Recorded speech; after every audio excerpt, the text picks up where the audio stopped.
Merci beaucoup et puis comptez sur nous pour bosser avec vous et se mettre au travail. Et je passe la parole à Elisabeth Moreno, et sans qui, je pense, cette dynamique n'existerait pas. Donc voilà, je lui cède la parole et on travaillera à ses côtés très fortement pour pouvoir faire réussir ce dont on vient de parler.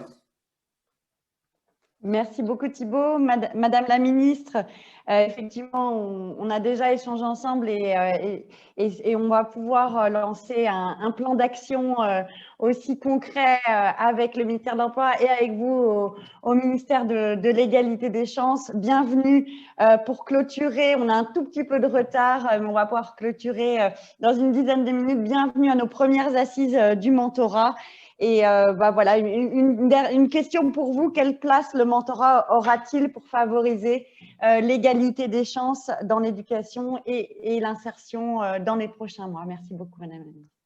Merci beaucoup, chère Erika. Je suis ravie de vous revoir. Et merci, Benjamin. Merci à vous deux d'avoir organisé cet événement. Et je vais être évidemment heureuse de répondre à la question que vous venez de me poser. Madame la vice-présidente du Parlement européen qui est avec nous, chère Sylvie Guillaume, monsieur le haut-commissaire, cher Thibault, mesdames et messieurs, jeunes et moins jeunes, bonjour. Je veux commencer par vous souhaiter à toutes et à tous une très belle et heureuse année 2020.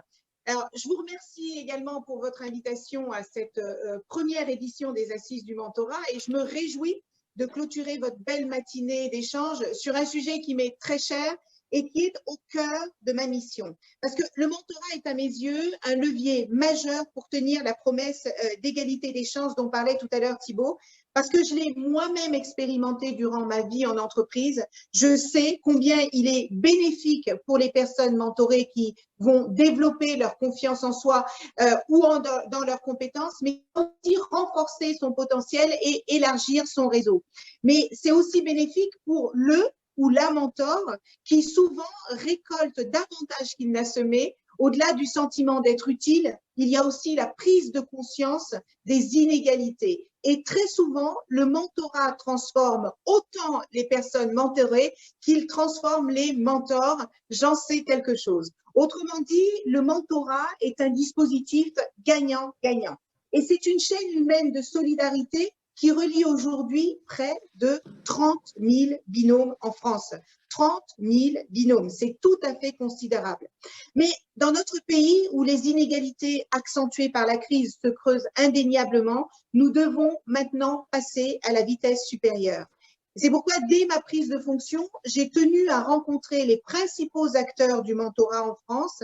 J'ai notamment visité l'ascenseur, j'ai participé au 15e anniversaire de l'Institut Télémac et je me suis entretenue avec le collectif Mentorat il y a quelques semaines. J'ai aussi rencontré de nombreuses associations locales qui, un peu comme Prévert, font du mentorat sans le savoir, dans nos zones rurales, dans nos quartiers prioritaires de la ville, mais aussi sur les territoires ultramarins. Et tout cet ensemble forme un tissu associatif exceptionnel au service de l'édification d'une société qui se veut plus juste et plus égalitaire et témoigne également du fort engagement présent dans notre société. Le mentorat dépasse également nos frontières et c'est un véritable vecteur de lien social à l'échelle internationale, comme l'a illustré la Journée mondiale de l'égalité des chances qui s'est tenue le 5 décembre dernier dans 11 pays simultanément et à laquelle j'ai eu la chance de participer avec les different leaders de l'article 1.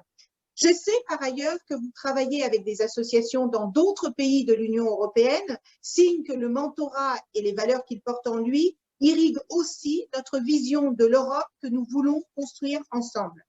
Alors, permettez-moi de m'adresser aux mentors. Ce que vous faites pour les jeunes, le temps que vous leur consacrez est fondamental. Vous leur ouvrez un peu plus le champ des possibles et vous élargissez leur horizon. Vous leur permettez en fait de combattre une certaine forme d'autocensure, d'inhibition qui peut parfois nous envahir lorsque l'on pense ne pas avoir les codes ou les réseaux nécessaires et, parlons-nous franchement, le prénom ou l'origine sociale qu'il faudrait pour accéder à tel cursus universitaire ou à tel métier. Et je vous félicite d'œuvrer à rompre cette spirale due « Oh non, c'est pas pour moi », qui peut s'installer parfois dans la tête de notre jeunesse jusqu'à éteindre toute ambition et gommer tous leurs rêves. À travers le mentorat, vous participez ainsi à décloisonner les univers et à recréer notre lien social. Je voudrais maintenant aussi parler aux jeunes qui bénéficient de ce mentorat. La main que vous tendent les mentors, saisissez-la. Parce que le mentorat est un véritable accélérateur d'ambition.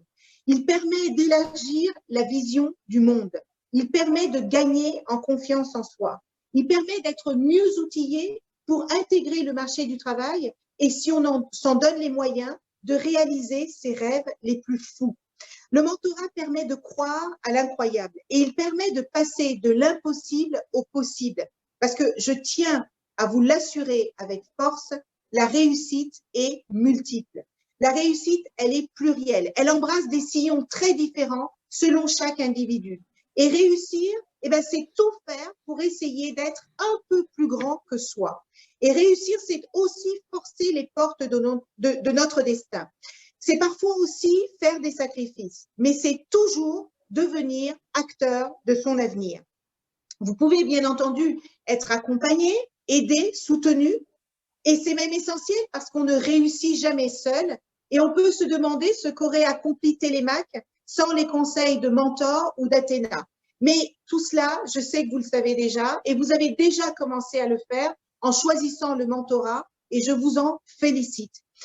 Et parce qu'il est un accélérateur de rêve, eh bien, le mentorat est aussi un formidable accélérateur d'égalité des chances et un incubateur de la diversité.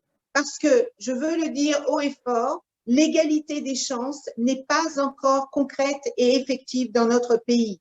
Et oui, les discriminations sont encore une réalité trop présente chez certaines personnes. Et pour que l'égalité ne reste pas un simple talisman, eh bien, nous devons absolument redoubler d'efforts pour la rendre tangible pour tout le monde.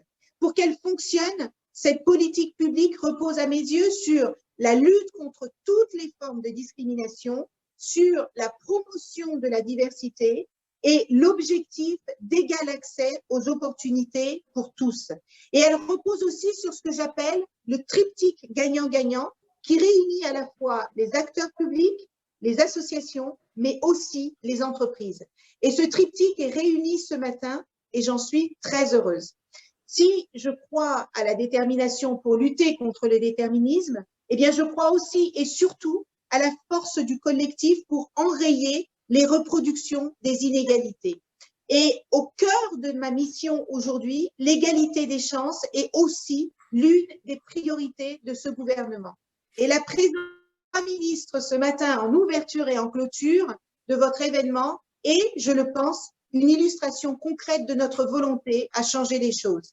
Et si je suis bien consciente qu'il reste du chemin à parcourir, eh bien, je veux vous dire que le gouvernement d'Emmanuel Macron a agi depuis 2017. Mais nous allons et nous devons amplifier nos actions. D'abord, en créant un internat d'excellence par département d'ici 2022. Ensuite, en permettant à 200 000 jeunes collégiens et lycéens de bénéficier du dispositif des cordées de la réussite. Et en passant aussi dès l'an prochain à 80 campus d'excellence. Et je pense aussi au plan Un jeune et une solution auquel Thibaut a fait référence tout à l'heure, qui a été lancé tout récemment par le Premier ministre et qui a pour objectif de ne laisser aucun jeune sur le bord de la route. Et on ne veut pas que cette jeunesse soit sacrifiée dans cette crise sanitaire et économique sans précédent. L'égalité des chances à travers l'émancipation par le travail et la formation, c'est l'essence même de ce plan, un plan qui est résolument tourné vers l'insertion des jeunes dans l'emploi. Et je remercie tout particulièrement Thibaut Gully, qui est présent et qui a parlé juste avant moi, pour son engagement au quotidien pour faire de ce plan un succès pour tous. Je profite également de la présence de nombreuses entreprises ce matin pour vous appeler à vous engager pour accompagner toute cette jeunesse qui a besoin de vous. Les aides à l'emploi de plus de 6,7 milliards d'euros que le ministère du Travail met en place doivent profiter à cette jeunesse. Par ailleurs, je considère que l'égalité des chances rime aussi avec lutte contre les discriminations. Et c'est l'esprit des annonces qu'a formulé le président de la République en décembre dernier. Sous l'égide de mon ministère, nous allons lancer dans les prochaines semaines une grande consultation citoyenne sur les discriminations. L'objectif de cette consultation étant de donner la parole aux Français et d'obtenir des remontées d'informations sur toutes les situations de discrimination qui sont subies par nos concitoyens, où qu'ils se trouvent, où qu'ils habitent, quelles que soient leurs origines, quelles que soient leurs croyances, quelle que soit leur volonté de faire bouger les choses, nous voulons leur faire parler et nous voulons recueillir les bonnes pratiques pour lutter contre les discriminations. Alors, je vous invite à y participer massivement parce que chaque voix compte sur ce sujet des discriminations dans notre pays et nous avons besoin d'entendre la vôtre.